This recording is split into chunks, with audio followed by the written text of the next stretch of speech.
बजे थे। अली की आंख अचानक खुल गई। ख्वाब में उसने मां को देखा था, जो इसे कह रही थी, बेटा, वक्त पर खाना खाया करो, खुद का ख्याल रखा करो। अली की आंखें नम हो गईं। मां को दुनिया से गए 3 साल हो चुके थे, लेकिन उनकी आवाज अब भी दिल के कोने में गूंजती थी। अली ने मेज की दराज खोली, जहां मां का आखिरी खत रखा था। उसने कांपते हाथों से खत निकाला और पढ़ना शुरू किया। मेरे बेटे अली, अगर कभी यह खत तुम्हें मिले तो जान लो कि तुम्हें तन्हा नहीं छोड़ा।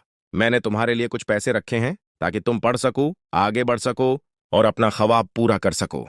मां का प्यार कभी खत्म नहीं होता, बस रूप बदल लेता है। तुम्हारी मां। अली की आंखों से आंसू बहने लगे।